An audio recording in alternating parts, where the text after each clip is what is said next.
Whether it's a movie night or just midday, Skinny Pop is a salty snack that keeps on giving. Made with just 3 simple ingredients for an irresistibly delicious taste and a large serving size that lasts. Deliciously popped, perfectly salted. Skinny Pop, popular for a reason. Shop Skinny Pop now. Will Morgan Spurlock let Matt Cardle star in his next film? Answer me this, answer me this. Is a mother I'd like to marry called a Milne? Answer me this, answer me this. Helen and Ollie, answer me this. Summertime and the living is easy. Unless you're Pat from Canada. Or me listening to that. I hate that song. Who says, I recently returned from a 2-week vacation with my husband and our 2 children. While I will admit that my holiday wasn't all bad, I do not I do not wish to go on vacation with my children ever again. I think maybe my parents preempted this by never going on holiday with us. Yeah. We just didn't go from the time I was 8. And they couldn't grow to hate you. Oh. Started from that point. Thanks. They are aged 17 and 20. Mm-hmm. Realistically, Pat, they're not going to go on holiday with you again otherwise. No, they're virtually out of your hands now. That's it. They're not going to want to come on holiday with you. And you're not obliged to take them because they're perfectly self-sufficient. Leave them at home. And although, continues Pat, I am used to their bickering at home, I am not used to my husband trying to deal with it, as I have always been the one to help them settle their arguments. My husband thinks he can just tell them to stop and that will be the end of it. How naive. I spent 2 weeks playing referee between the 3 of them and found it very hard to really enjoy the trip. When we split into 2s, it was better, but that was only for short bits of time. So, Helen, answer me this. How do I tell my family that I do not wish to travel with them ever again? You don't really have to tell them, you just don't do it. If you're not purchasing the holiday for your children, then they're unlikely to go on it with you. Yeah, Huzzah! Yes, I think whatever you're considering, whether it's a charming romantic break with your hubby, or whether it's a girls' event where you take a couple of your female friends, or whether it's even just some solo travelling, I would say go ahead and do it once before saying anything to your children. Very good idea, Ollie. Very tactful. Because you might try it and actually not like it as well. You might miss the bickering. Yeah, that's it, isn't it? Yeah. That's what would happen if this was a Disney film. You'd go away, you'd spend loads of money, go on a solo trip, and then you'd realise that you missed them. Hi, this is Liz from soon-to-be Oxfordshire. Helen and Ollie, answer me this. We've been looking around at houses recently, and it's just suddenly come to us. If you have a conservatory, is it obligatory to buy wicker furniture? I don't think it's obligatory, but it's strongly encouraged. I think what we're seeing here is a demographic overlap between people who like wicker furniture and people who build conservatories in their houses. Interesting. You look at the advert for a conservatory, it's never Ray Winston, is it? It's never, here, I'll tell you what you need a fucking conservatory. It's the June Whitfield type who advertise the conservatory. That's because it is the June Whitfield type who buys them. And those people probably like wicker furniture. That is the only explanation for it. And also, I think people are inspired by things they've seen in other people's houses, and it becomes a bit of a domino effect. Right. We've all seen wicker furniture in a conservatory. If you're the kind of person who's lusted after a conservatory, perhaps you'll want exactly the one your friend has with the wicker furniture. I wonder whether there's any practical advantage to wicker furniture, because temperatures in conservatories fluctuate rapidly. Yeah. Maybe wicker, a bit more flexible, is more able to take those extremes. And actually the wicker furniture you could take out into the garden if it's a bit warm. You can open it. I was going to say that. I think there's more crossover with the garden furniture designs, and actually people like that. They like the conservatory to be the room that's a bit like the garden, a bit like the house, somewhere in between. You don't want sort of tacky plastic chairs on the other hand. Yeah, exactly. You don't want to have a full chaise longue. No, but it's wicker though, and wicker it's ugly and it's noisy. We had these wicker basket chairs at my grandparents' house when I was little, and they kind of scream when you sit on them. That's not relaxing. Conservatories are for relaxation. Well, that's a badly designed chair that you're describing. Well, it's that's wicker, not the isn't wicker's it? fault. Wicker's not capable of much. I've never had a chair scream when I sat on it. No, don't I? Well, you never My sat parents on have got wicker furniture as well. I've sat on plenty of wicker. Well, maybe my granny had specifically bought the one that you didn't feel very comfortable on. I think also most conservatories, at least in this country, are still quite a cottagey style, aren't they? And so having very modernist Zaha Hadid furniture would seem a bit inappropriate if you've got those kind of piney frames on your conservatory windows and all that. Which actually probably is going to be a next big thing in interior design. Like, why should it be that if you want a conservatory, which is a practical idea in this country, natural light coming in, and yet perhaps there's heating in there so you're not freezing cold all year, Makes a sensible case, doesn't Well, it? Why not invigorate the design of that? Yeah. Well, I think people have, but then they wouldn't call it conservatory. They no, build a glass extension to their house, they don't call they? it something wanky, wouldn't they? Like, it's my indoor-outdoor space. Yeah. You're absolutely right. So if you're going to call it conservatory, and it's probably no accident that it sounds like conservative, you're going to go for a conservative look. So I think other people would have modernist furniture, but you wouldn't necessarily identify their glass box as a conservatory, would you? Here's another question of homes from Jennifer from New Hampshire. She says, I just watched a documentary on the infamous Lindbergh baby kidnapping of the 1930s in New Jersey, USA. Not infamous in my house, mate. Ollie, answer me this. Would you purchase a home at which some tragic event had occurred? Is your new house a murder house? Okay, well, before I define that, I need some context here because I don't know this reference. The Lindbergh baby, it was a rich family. The baby was kidnapped and held for ransom, and it's widely believed that the baby died while it was being held for ransom. It's quite a big national scandal. It's sort of like the beginning of Murder on the Orient Express, but real. Okay, I wouldn't buy that house, but not because I'm superstitious and I think that the same thing would happen to my baby or anything, or even because I would think, I'm doing some ghoulish sort of death tourism thing, because I know that I wouldn't be. I'd be buying it because I like that house. And let's be honest, it's probably a bit cheaper because that thing happened there. So that wouldn't put me off. But what would put me off is that other ghoulish death tourists would come outside. Yeah. And then I'd forever be living in that house. Every cab drive you'd have, the driver would say, you live in the Lindbergh baby house. I wouldn't want to have that conversation all the time. So for that reason, I wouldn't. That's a very practical way of looking at this, Ollie. Thank you. Yeah, I mean, I'm not superstitious, but when you're drawing up your pros and cons list, baby death in the house would definitely be in the con category. When it's very, very rare you're going to say that's a pro. However, in London, there are a lot of old buildings. Who knows what's happened to them through the centuries? In London, I dare say almost every house has had a baby die in it at some point. Or someone die horribly. Someone, but even you could go as far to say infant mortality, because it used to be obviously something that happened a lot more than it does now, even 100 years ago. I suppose most deaths aren't notorious. Exactly. This one's sensationalist, but actually the fact that a child died in the house, it's horrible, but actually it's quite likely, isn't it? Also, the Lindbergh baby now would be very likely dead anyway. So I think the statute of limitations is passed with tragic crime houses. I'd feel all right with staying in a house that Jack the Ripper had ripped someone in. I know what you mean, actually, because, of course, one of the things that makes it appealing to stay in a country house is that it's got those kinds of, the ghost of Henry II's brother haunts these corridors, so-and-so got hung outside, and it's like, then it's mystique that you are actually selling, and when does that happen? When does that kick in? Like, after 300 years? I don't know. But there definitely is a point, you're right, where you can actually sell that deliberately.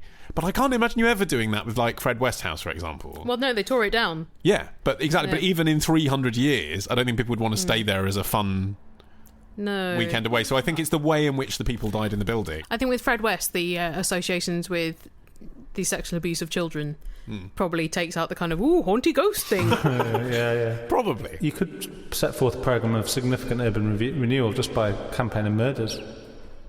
That would be one of the more unsatisfying resolutions to... So Jonathan Creek episode. Yeah, exactly. If you've got a question, email your question to answerme this podcast at googlemail.com. Answerme this podcast at googlemail.com.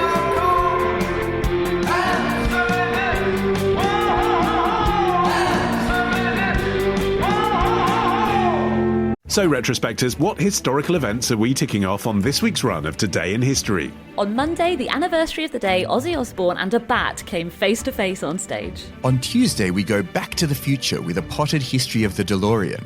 On Wednesday, why is the Pope guarded by those guys in floofy hats? On Thursday, how the Rock and Roll Hall of Fame ended up in Cleveland. And on Friday, was Henry VIII really an asshole, or was it just the result of a jousting accident? We discuss this and more on Today in History with the Retrospectors. 10 minutes each weekday, wherever you get your podcasts. Well, here is a dream come true for you, Ollie, because Hannah has written to say, I have 2 questions of cats. Okay, this is exciting. On the other hand, the fact that Helen has let not 1 but 2 questions of cats through the gate. I'm weak. I just want to see him happy again, listeners. Does rather suggest that this will be the cat quotient for this series. So this year. I'm going to luxuriate in this. Hannah says, Ollie, answer me this. Why do cats rub their cheeks on things? I think it's a bit creepy.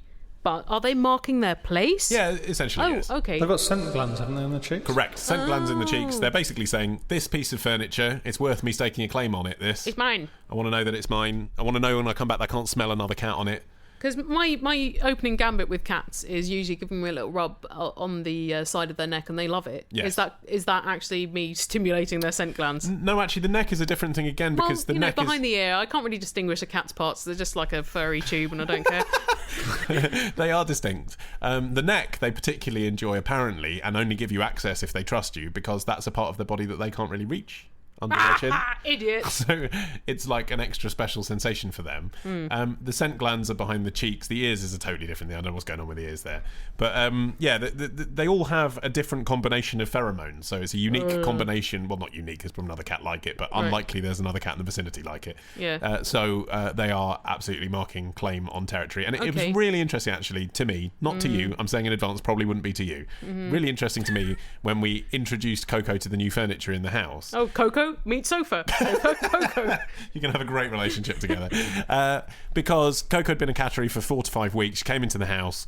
We'd bought some new furniture, and there was some furniture that she recognised from the old property. Hey, old friend, orange chair. Well, no, what was interesting was she didn't go to the stuff she knew. She went to the stuff she didn't. She needed to conquer it. Yeah, and you could watch her going into the room for the first time. I actually videoed it, believe it or not, for my pleasure. I won't show it to you. And it was really interesting to me how she just went for the stuff that was brand new, and she marked it. She could obviously smell before even going up to it that she knew certain bits of furniture. Right. And that was without having seen it for, 5 or 6 weeks. Well, it seems more civilised to have that gland in your neck than dogs having it in their piss.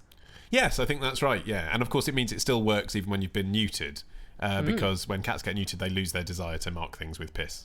Yay! Yeah. Dogs never lose that desire. They never lose it, no. Here is Hannah's second question of cats. She says, Ollie, answer me this. Why, when you stroke cats, do they put their bums in the air? My mum always told me not to stroke the bottom of their tails because that's where fleas lay their eggs. I'm not sure that's right. Why would they put their bums in the air? That strikes me as two separate issues. Yes, the flea thing I don't know about. Is it like a sexual signal? Yes. Cat owners don't like to discuss this. Because it's your horrible secret. Well, it's because you are essentially tickling the cat's G-spot. Okay. Think about it. Catty style is not that different to doggy style. That area just above the arsehole is where the male cat would be resting its paws.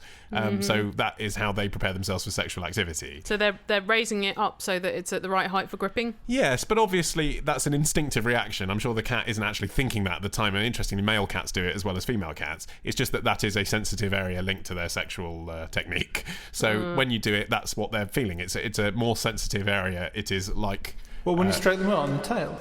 It's on the bone above the arse, basically. So the back right. But yeah, between the back and the tail. On the cat's corner. Yeah. I do feel sick talking about cat sex.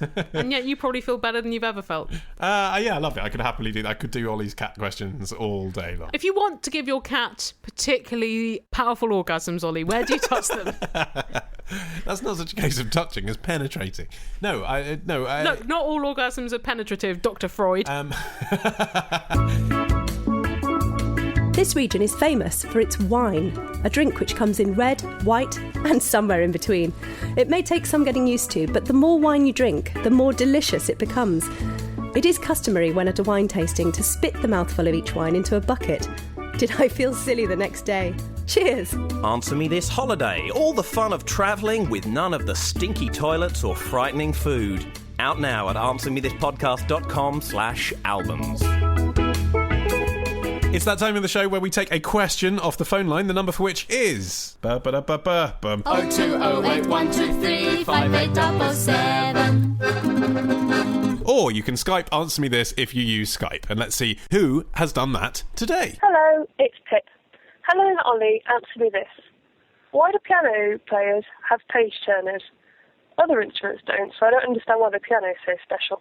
I'd never thought about this before. I never thought how greedily pianists were hogging all of the page turners. I'm not sure I was even aware that page turning was an absolutely universal thing across pianists. I'm sure I've seen piano players where they don't have page turners. But then they probably have to time very carefully, a little break in the action. The reason that a lot of classical pianists, so obviously pop pianists, turn their own pages if there are pages to be turned. Yeah, probably it's all in their heads anyway. They can just jazz it, can't they? Yeah, and indeed... jazz pianists, they can jazz it too. They wouldn't be in a job otherwise. I mean, page turners are for squares.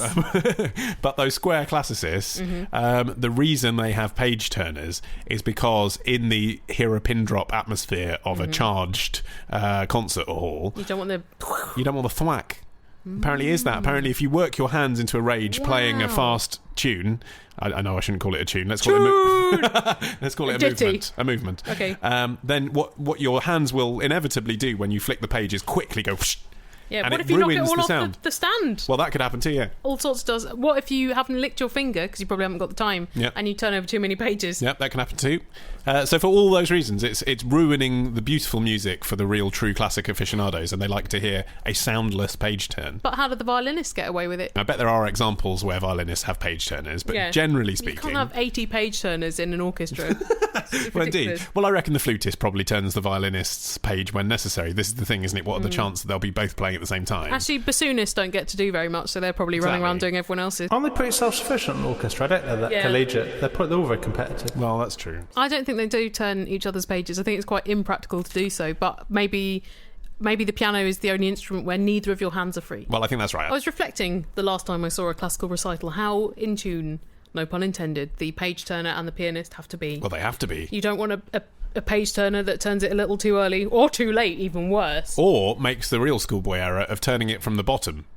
Always turn from the top. Oh, yeah. Because you're going to reach across the music as the pianist is reading it. What kind of idiot hole would do that? The optimum is for the audience not really to notice that the page turner is there. No, my eyes are fixed on the page turner and nothing else. I'm usually sitting there shouting, "Turn the page! Turn the page!" Page turners are kind of like the ball boys and ball girls of music. Yeah, they are exactly like that.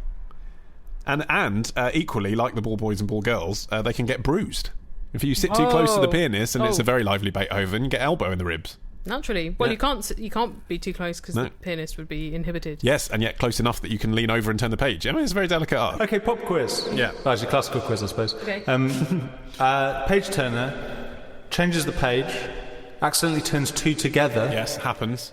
Has to turn it back. Yeah. How long would it be before the pianist fucked up? But the point is, a pianist who's really in tune with his page turner will have concocted a signal between the two of them in advance to mean something's gone wrong here. Like this, flipping the birds. The page turner immediately recognises they've gone wrong, but the pages are stuck together. It takes them a second to do it. The pianist would improvise. A really good pianist would improvise, even though... Jazz it. Yeah, no, because even though the audience would know, the really, well-versed ones in classical music would know something's gone wrong. It's the same as when a classical actor forgets their lines in Shakespeare at the RSC.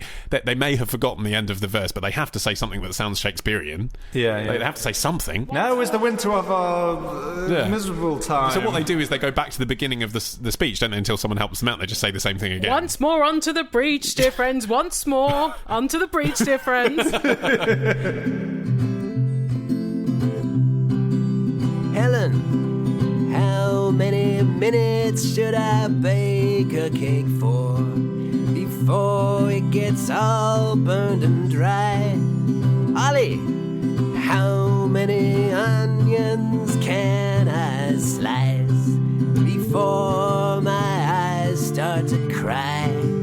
And Martin, how many sausages would you like for your evening meal? If you answer me these, I'll be very pleased. That describes how I feel. Here's a question from Carl from Newcastle, who says, being quite an avid Nintendo fan, I've played many games with Yoshi. Is he the dinosaur? Yes. But one question has always bugged me. Debug me now. Ollie, answer me this. Is Yoshi male or female? Yoshi can lay eggs, yet Yoshi is a male Japanese name. I think you're twisting yourself into knots here trying to work out reasons for why Yoshi is or isn't male. Is Yoshi's gender really an important part of the story of the game? No, it's certainly not, and you're right that he lays eggs. Is Yoshi a platypus? Yoshi is a man. I mean, he's not a man, he's a dinosaur. Yoshi is a male dinosaur. Right. And I know that because if you go to the primary source, if you go on the Nintendo website, it will say things like, he first appeared in so-and-so. So, yeah, Yoshi is a male character. However, there are giveaway clues to this, even though he lays eggs. Mm-hmm. One is that he's always been voiced by men in the cartoons and in the video games. Okay. Now, I know that there's a tradition of women playing boys, like in The Simpsons. And in Panto. Yes, indeed. But very rarely, I can't think of a single example, am I aware of a cartoon or a video game where a male character is voiced by a woman, an adult male is voiced by, unless the character is deliberately a drag artist or someone with a hormonal imbalance, and they're making play of that. Mm-hmm. So he's transgender then? No, he's not. He's just a male dinosaur. But he lays eggs. But he's fantastical. That's not physically possible. He lives in Mario Land. They're trying to educate children that biological gender and people's preferences are different. He's the Nintendo version of Virginia Woolf's Orlando. I think we can all agree on that. Also, it seems that the egg laying is hardly the only liberty taken with the truth in the Mario What do you think games. his egg comes out of his penis? What's the matter with you? The egg laying is to aid the plot. It's to give him a thing. That's his thing. It's his special power. It's what he does. Why doesn't he do a male thing like urinating everywhere? Martin. Actually, some of the fantastical stuff is quite realistic, though. Like Mario does drive twice as fast when he's high on mushrooms. So some of it's real. But saying that Yoshi is a male name, and therefore Yoshi is a male, is getting you way down into shit creek. Oh, because madness. If you actually Google Yoshi, it comes up with a female Japanese volleyball player, Yoshi Takashita. I'm not making that up. Yeah. Whoa. Yeah. So there you go. Most famous Yoshi in the world, female, according to Google. I had a male friend at school called Yoshi, so I can confirm there are male Japanese boys called Yoshi, but obviously it's a unisex name. I knew a girl at school called Steve. Not short for anything, just Steve. That's bold by her parents. That is just creating something she's got to explain every bloody day of her life. That's annoying, isn't it? On this subject of retro children's characters, and yes, I know that adults play video games, but they are all losers. Here's a question from Diane. You're an idiot. Or they're like Martin, who says, Helen, answer me this. Where did troll dolls go? In a massive furnace, hopefully. What horrid little things they were. I just thought it was incredible that they were ever popular in the first place, bearing in mind they look like gay rabbis in spandex.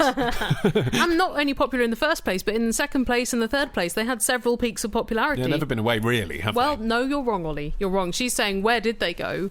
Well, we have to go back in time to find out why trolls are no longer the popular horrid little things that they used to be, as they were invented in 1959 by a Danish woodcutter called Thomas Dam. It would be Scandinavian, wouldn't it? Oh, well, trolls are big in Scandinavia. Trolls are huge in Scandinavia. Or tiny, like pencil-top trolls. Sure, yeah. Of course. Mm-hmm. And he carved it himself as a present for his child. And quite hard to carve that face out of wood. Yeah, well, maybe the original face was slightly less... A bit less complex. Trolley. Yeah. And the hair was made out of sheep's wool. And they were a big hit. Yes. And so more trolls, but...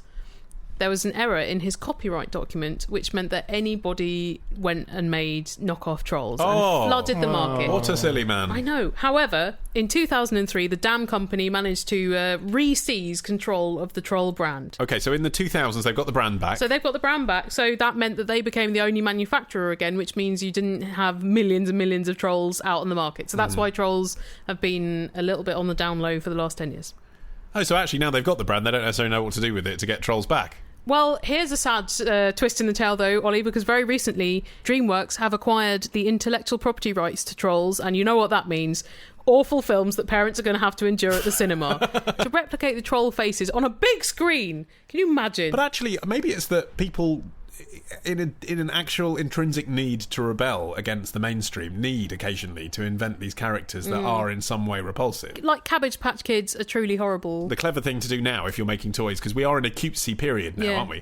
It comes and goes like this with boy bands and girl bands as well. You get street smart ones, don't you? And then someone comes along and has to invent one direction because they haven't been around for a while, that kind of cutesy thing. Yeah. So now's the time probably to do slightly aggressive... something a bit scatty. Something to make the Daily Mail upset, What, like a Furby that swears? A Swerby? A Tamagotchi that is just going, you're not my real mum! So how many trolls did you have? One. Just the one? Yeah. I wasn't that into them, to be honest. I think I cut its hair off. And then once you've got a troll with no hair, all you've got is a plastic nub. So that was the end of that, really. I was never that into dolls, actually. No. And so I was not the kind of person that had a whole row of the little things. No. In fact, some adults still collect them now, and I cannot even imagine the psychological damage they must suffer to want to do that. Well, that's what I was thinking when you said trolls have been away. I was thinking, well, no, they haven't, because people are collecting them. It's a different side of the market, They've been obviously. stockpiling. That's why the market's been a bit weak. I had a troll too, but the reason I had a troll was my friends had ones with like pink hair, blue hair, yellow hair. I had a troll that had hair that was rainbow coloured, like a feather duster. Drugs troll. So it had pink and yellow and blue and green in its hair. And I was like, well, troll makers, you just shot yourself in the foot. I don't need to buy another one. I don't need to swapsy. This is the ultimate troll, isn't it? That's like the 4-colour biro in one. Exactly like that. Once you had one of those, you'd be a fool to go to Smith's and buy a normal biro, wouldn't you? You'd literally be an idiot. Please send us an email, we love to keep in touch.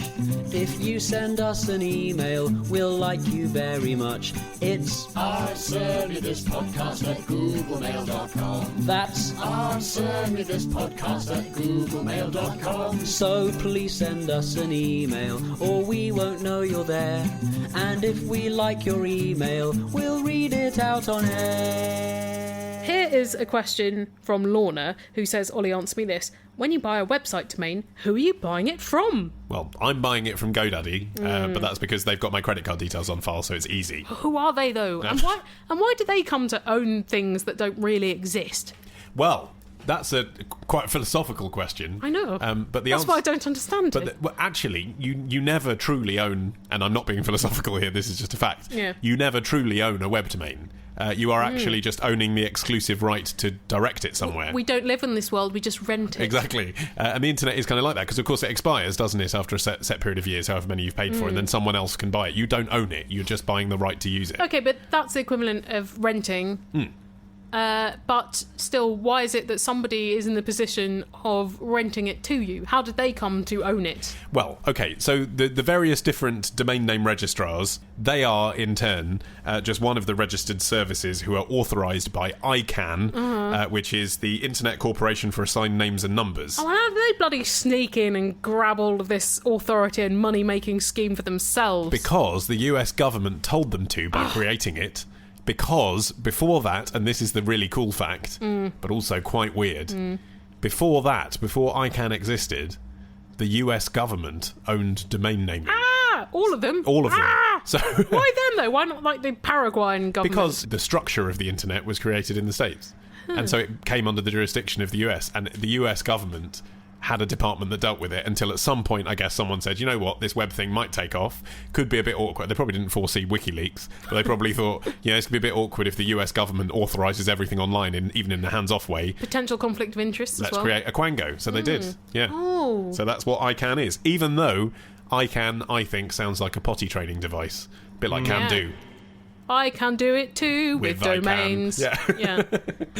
What I think is also incredible is that in the 1980s, when they were setting up the World Wide Web, they had the foresight to create not only the country-based suffixes, so .co.uk and .au and yet not .uk, which would have been better than .co.uk. Yeah, that's true. But nonetheless, they had the foresight to reckon that people would probably want a geographical tie. But they also had the foresight to set up the 7 generic top-level domains.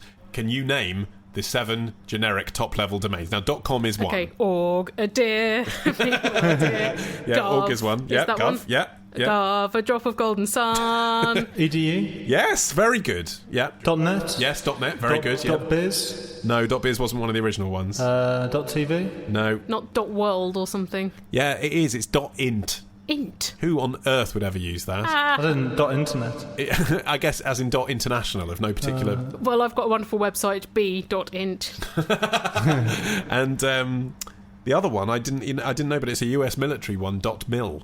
Well, I thought .org was meant to suggest some kind of higher purpose. But yeah, like charity, and now it's anything. It's just any old bullshit, isn't it? Well, this is the problem with things being governed in America. Like, in a way, it's great because free speech and you're allowed to do more things on the internet. The flip side of that is any old tool can go and register .org, and there's no quality control because it's freedom of speech. You can say dicksmack.org. Yeah, exactly. Well, on that bombshell, we have reached the end of this episode of Answer Me This. If you would like to get in touch with a question for next week's show, as surely you will want to after that illuminating discussion, all of the details are on our website, AnswerMeThisPodcast.com, on which you can also find Answer Me This episodes 1 to 120 and our albums. All of these things are available for a tiny fee. Yes, and for free you can get a Love Film trial by clicking the button that says Love Film. That's right, all free films to your iPad or your computer for a whole month. You don't have to pay for them, but they give us money. I like the film you get on Hot Milk if you leave it for a while. Can I get that on Love Film? No, Martin. That is the wrong kind of film, and I think you knew that deep down. But once you've exhausted all of that entertainment, then please return to us next week. Bye!